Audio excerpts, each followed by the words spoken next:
महापुरुष जब भी संसार में आते हैं 22 सितंबर 2022 एक वही ऐसा उन्हीं का एक ऐसा जीवन कबीर आश्रम रामपुर काल के कपाल पर स्वरूप लीन सदगुरु आचार्य धर्म स्वरूप साहेब जी का श्रद्धांजलि सभा। आने वाला समय उनको भुला नहीं सकता है। यहाँ के जीवन ऐसा ही रहा है। वो समाज को जो दिए हैं 5वां महंत उसको कभी भुला नहीं सकते।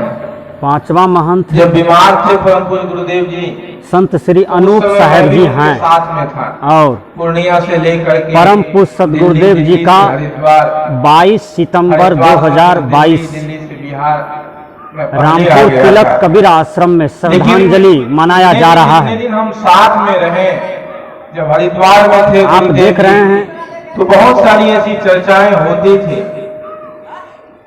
वो अपने परम पूज्य सदगुरुदेव जी का ये तस्वीर यहाँ पर लगा हुआ है। वो हमने पूरा कर दिया।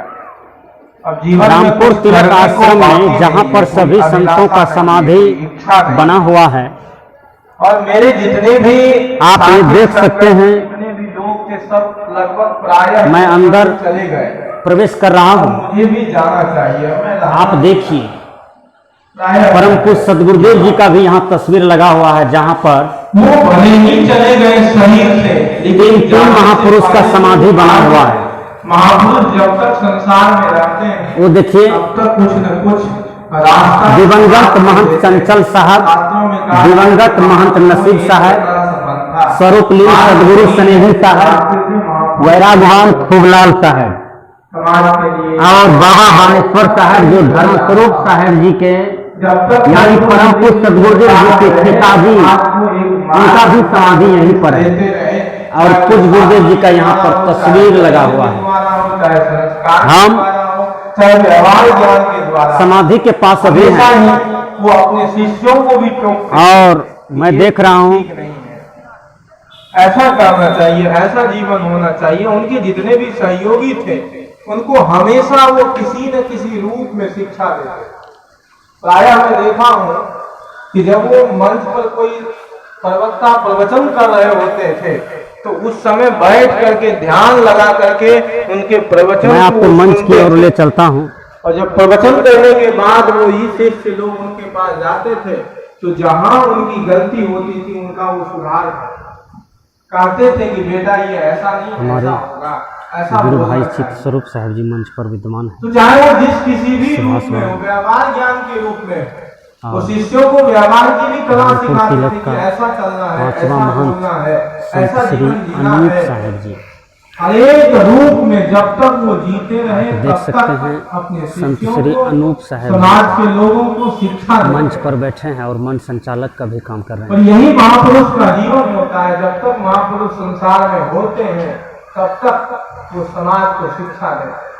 कई बार ऐसा देखा हूँ इतना अनुशासन हम लोगों के लिए भी कभी कड़क हो जाते थे और बाद में प्रेम भी करते, डांटते भी थे, फटकारते भी थे और बाद में वो वात्सल्य भी प्रेम भी करते थे। उन्हीं को खोजते थे कि वो आदमी कहाँ चला गया, उनको बुला करके।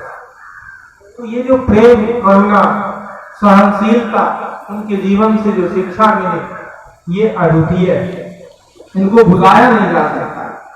तो महापुरुष संसार से कभी नहीं जाते क्योंकि शास्त्रों में कहा गया कृति यस्य स जीवति, जिसकी कृति है, जिसकी उपलब्धि है वो समाज में, संसार में हमेशा जीता है। अगर आपके जीवन में कलम का टीका लग गया तो समझ लीजिए कि आपका जीवन मौत से भी बदतर है। गीता कहती है कि संभावित जागृति मरणादिच्यते, संभावित पुरुष के जीवन में कलम का टीका लग जाना मौत से भी बदतर है। और ये मैं प्रमाण के साथ कह सकता हूँ कि आचार्य श्री के जीवन में कलंक की कोई बात है, इस कलंक से उसका जीवन चला गया। एक ऐसे महापुरुष ये हम लोगों के लिए सौभाग्य का विषय है। तो मेरे लिए तो है ही कि मैं ऐसे महापुरुषों का शिष्य रहा जीवन भर। चाहे हमें अपने विद्वता पर, अपने विद्या पर कोई घमंड हो न हो या अपने संपत्ति पर, लेकिन मुझे घमंड है गुरु पर, स्वाभिमान है कि मैं ऐसे गुरु का शिष्य हूँ ऐसे गुरु का सानिध्य मिला जो हर तरीके से पूर्ण, कहीं उनके जीवन में कोई अपूर्णता नाम की चीज कहीं नहीं। वो व्यवहारिक तौर पर कुशल थे, वो सामाजिक तौर पर कुशल थे, वो आध्यात्मिक तौर पर कुशल वेदता थे। उनके जीवन में कहीं भ्रम नहीं था, कहीं राग रपेट नहीं था। जैसा को तैसा कहने की सामर्थ्य अगर किसी में थी तो आचार्य साहब के अंदर थी। वो कभी किसी से समझौता नहीं किए। और मैं अक्सर चाहता हूँ कि अगर वो भ्रम या उनके पीछे लगे रहते तो आज विश्व के मानचित्र पर एक मोटे व्यक्ति हो जैसी उनकी प्रतिभा थी। ये पंडाल का नजारा आप पंडाल में देख रहे हैं। श्रोतागण अभी जुट ही रहे हैं। ऐसे महापुरुष, ऐसे कार्यक्रम का शुरुआत की बेला है। हमारी तो एक एक घंटा शास्त्रों पर चर्चा होती थी उनसे। मैं बात करता था शास्त्रों पर, रात दिन कभी कभी एक एक घंटा था। जब वो बीमार थे उस अवस्था में शास्त्रों की चर्चा होती थी। वो सब सारी बातें, उनका जीवन, तो महापुरुष संसार से जाते नहीं हैं। उनका साहित्य, उनका जीवन, उनका आदर्श उनको जीवित रखता है। और चले जाने के बाद वो जो पद चिन्ह छोड़ करके जाते हैं, उस पद चिन्ह पर हम लोग चलते हैं तो हमारे जीवन में वही सफलता, वही अध्यात्म की तृप्ति, वही आत्म तृप्ति, वही सफलता प्राप्त होती है। इसलिए महापुरुष जब तक जिंदा रहते हैं रामपुर तिलक तो समाज को कुछ न कुछ देते हैं। और चले जाने के बाद एक ऐसा पद ये नजारा परमपुर सदगुरुदेव जी का चिन्ह पर चलने वाले श्रद्धांजलि सभा कल्याण नहीं हो सकता है। गीता कहती है कि नहीं कल्याण कश्चित दुर्गति तात गच्छति। कल्याण के मार्ग पर चलने वाले व्यक्ति की दुर्गति नहीं हो सकती है। तो आज ये कबीर, सदगुरु कबीर स्नेही धाम जो परम पूज्य गुरुदेव जी का गुरु स्थान भी रहा है, यहीं से उनका लालन पालन, यहीं से उनके जीवन का प्रारंभ, प्रादुर्भाव यहीं से हुआ। यहीं से आगे चल करके पूरे दुनिया में, पूरे विश्व में आप देख रहे हैं रामपुर तिलक कबीर आश्रम में आज परम पूज्य सदगुरुदेव जी का श्रद्धांजलि सभा है। और उनके बड़े भाई लक्ष्मी बाबू भी पंडाल में बैठे हुए हैं। संत महापुरुषों के विचारों को श्रवण कर रहे हैं। वो परम आराध्य परम पूज्य गुरुदेव जी की गुरुगति है। तो हम लोगों के प्रति, आश्रम के प्रति सबके अंदर श्रद्धा होनी चाहिए। परम पूज्य गुरुदेव जी की ये देखिए विशाल भंडारा का कार्यक्रम यहाँ होगा। लगभग रखिए कि यहाँ हजारों हजार लोग आज खाएंगे। अपने जीवन को सफल करें।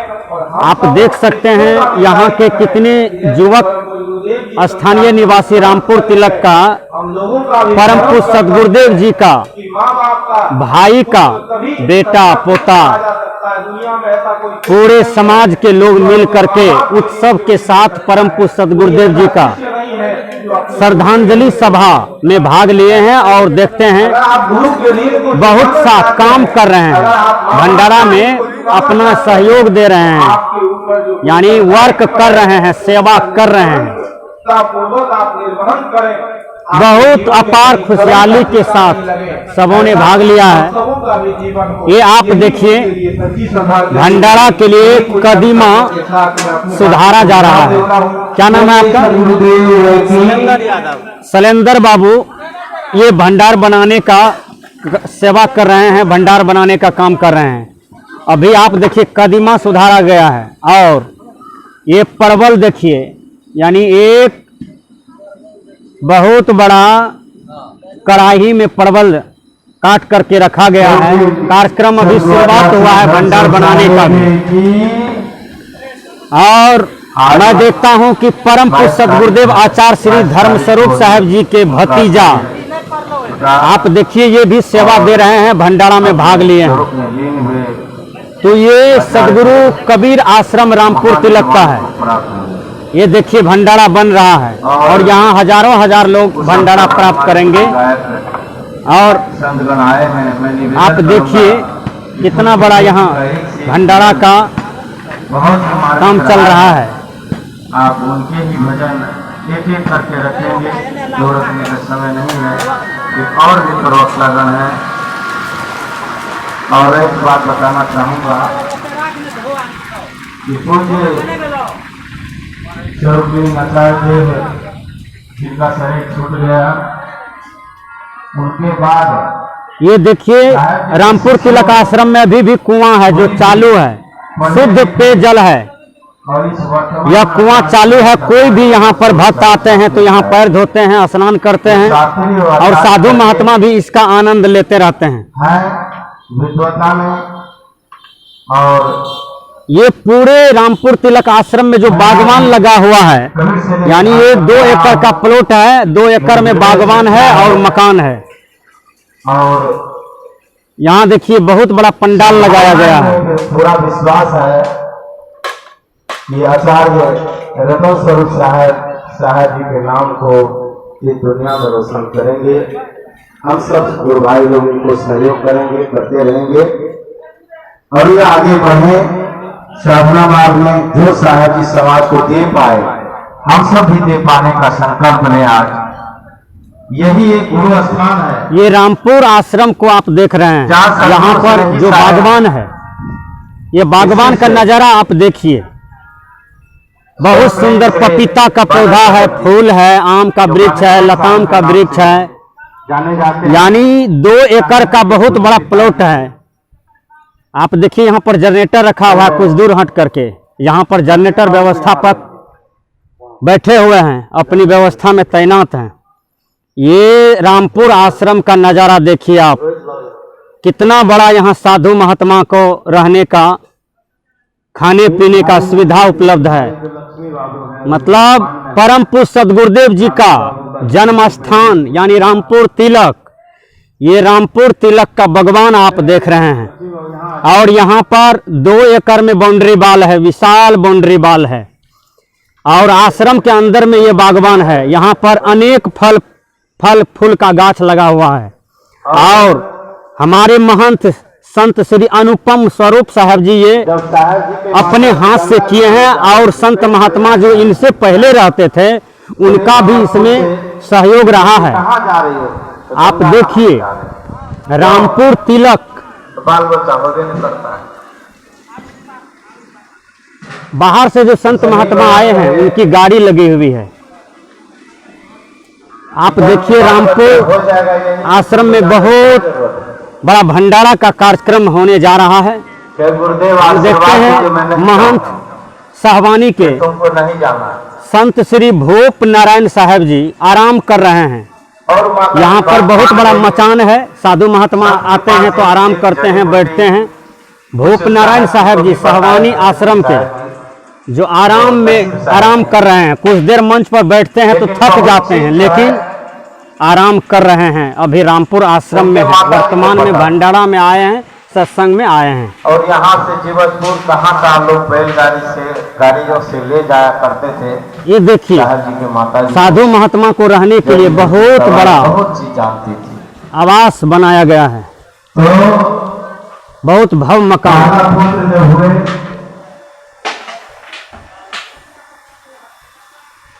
राम जी बाबू, उनको छठी के दिन नहला करके यहाँ आप देखिए ये आश्रम, जगह पर छोटा घर था जिसमें ये आंगन में चढ़ाए जाके नहीं साहब। चलिए मैं आपको मंच की तरफ ले चलता हूँ। नाम राम रखो, बहुत कमाओ पुत्र, बड़ा मेहनती है। श्री बाला साहब जी को पहले का तुमको कमा करके ये बहुत धन इकट्ठा करेगा। रामजी बाबू उनका नाम रखा गया। और दूसरे नंबर में हमारे लक्ष्मी बाबू जो वर्तमान है, इधर लिखा है लक्ष्मी बाबू का जन्म हुआ। कहा ये धन बहुत कमाएगा, लक्ष्मी नाम होगा, लक्ष्मी देगा ये। सच में जो बड़े हुए पढ़ लिख करके बता रहे थे, 2 रुपया 1 रुपया में नौकरी लगी थी बिहार पुलिस में। और ये धन देते गए, रामजी बाबू जमीन खरीदते गए, 10 बीघा जमीन भी यहाँ खरीदे। गौरवगढ़ जो पहले गोबरगढ़ा नाम से था, उसका नाम साहब जी ही गौरवगढ़ रखे। गौरवगढ़ में इनका 10 बीघा जमीन अभी भी है। लक्ष्मी बाबू लेकिन सदगुरु से नहीं, परम पूज्य सदगुरु आचार्य श्री धर्म स्वरूप साहब जी के बड़े भाई साहब को बहुत दुख होता था। तो कहे चलो बेटा वहीं पर। तो सदगुरु स्नेही साहब ही बसाए वहां पर। इस बगल पीछे में ही अभी भी है वो बांस का और बगीचा है वहां आम का। तो उन्होंने कहा मेरे पास आ जाओ, तुमको कोई तकलीफ नहीं होगा, सब धन पूरा आ जाएगा, छोड़ दो वहां। कुछ लोग दुख दिए, तकलीफ दिए, सीधे आदमी थे। और बानेश्वर साहब जब यहाँ आए, उनके साथ साथ देवन बाबू के जो पिताजी थे, क्या नाम था, लक्ष्मण बाबू, तब वो भी आए। फिर रामचंद्र बाबू के पिताजी, वो सब लोग आए यहाँ। और यहीं पर सेवा करना, ये सेवकान है इनका, स्नेही साहब का ये, और सब दिन यहाँ रहे। उन्हीं की कृपा से सब धान पूर्ण हुआ, लाभ ले रहे हैं। तो लक्ष्मी बाबू को भी, बानेश्वर साहब को, इसको भी ले जाओ, तुमको धन दौलत देगा, कमा के देगा। तब तीसरे पुत्र में आचार्य श्री धर्म स्वरूप साहब जी हुए। जब तीसरे को नहला धुला करके यहाँ लाए चढ़ाने के लिए, चढ़ाए तीनों को, परम पूज्य सदगुरु लेकिन स्नेही साहब जी के भाई का पुत्र तुम्हारा। जब तीसरा हुआ, तीसरे में सदगुरु स्नेही साहब छड़ी रखे इनके नाभि में। लक्ष्मी बाबू का पुतहु पंडाल, जो श्री राम जी बाबू जो जिंदे थे, उन्होंने इस सब बात बताई, हम लोगों को क्या पता। तो नाभि को छड़ी रखे, कहीं धरती पर ये इतने विद्वान होगा, इसको कोई हरा नहीं सकेगा। और मेरा आशीर्वाद है, इसका नाम धर्मदास है, उनका नाम धर्मदास रखा गया। आज भी साहब जी का आईडी में धर्मदास ही है, और चीज में धर्म स्वरूप कर दिए, लेकिन जो उनका मेन आईडी है, सर्विस वाला आईडी है, सब में धर्मदास है।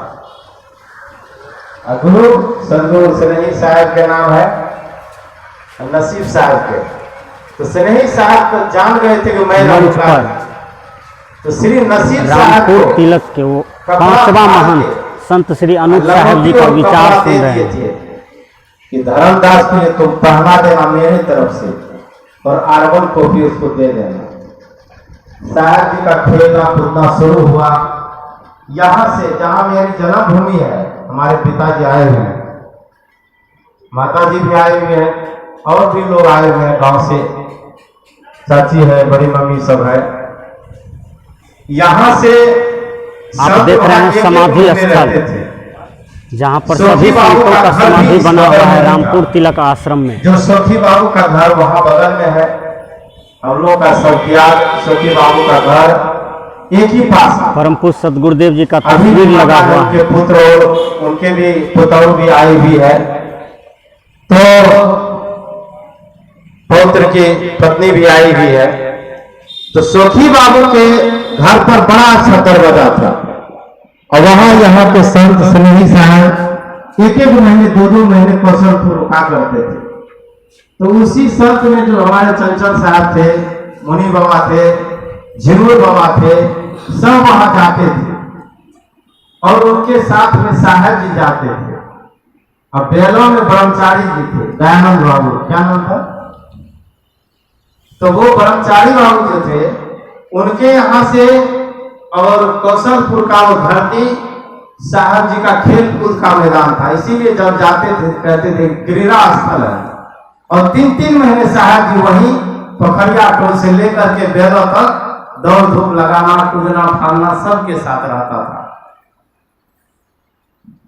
और जब यहाँ पर नसीब साहब जी का शरीर छूटा, उसके बाद जो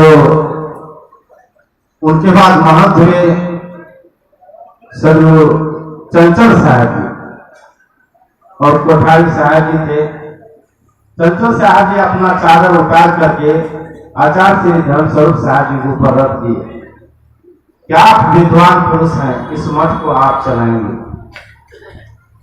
और आचार्य देव 2017 में वो चादर मंत्री मुझे दे गए, जो आप सब लोग आए हुए थे। मैं जहां तक हो पाया हूं, इस मठ का विकास में सब कुछ लगा हुआ हूं। आगे जब तक जीवन रहेगा तब तक मैं सेवा करता रहूंगा। और साहब जी मरते मरते भी, शरीर छोड़ते हुए भी अंतिम में यही कहे, बेटा राखो तिलक से मैं निश्चित हो तुम्हारे रहते हुए। और जो है आपके सामने है कर ही रहा हूं और करता रहूंगा। साहिब जी का बहुत विशाल आयोजन अभी 11 तारीख को हुआ है। बहुत सारे लोग वहां गए थे, बहुत भीड़ थी अपार। मौसम भी बारिश का समय रहा तो भी श्रद्धालुगण जो उनके शिष्य हैं, प्रेमी हैं, अन्य मत पंथ के भी सब पहुंचे, सबके प्यारे थे साहब जी, सबको सम्मान करते थे। मैं ज्यादा नहीं कह पाऊंगा और जो संत आए हैं उनके भी विचार सुनेंगे। तो पूज्य आचार्य देव का खेल कूद यहाँ रहा। यहाँ के बाद फतवा गए पढ़ने के लिए। साहब जी अपनी दर्दनाक कहानी बता रहे थे, वह कष्ट थे, 3 दिन भूखे रखे पड़े।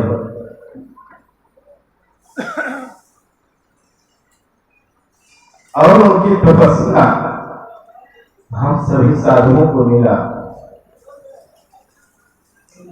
वहां पर पढ़ लिख करके जब आचार्य हुए, पढ़ाने का समय आया तो प्रोफेसर में सर्विस हुई, पढ़ाई हुई। और 2000 में जब पूरा भारत में कार्यक्रम बिछ गया तो समय नहीं रहा उनके पास, तब कॉलेज में इस्तीफा दे करके चले आए। और 22 तारीख को उनका शरीर पूरा हुआ, अपना कार्यकाल समाप्त किए। अंतिम में 3 दिन से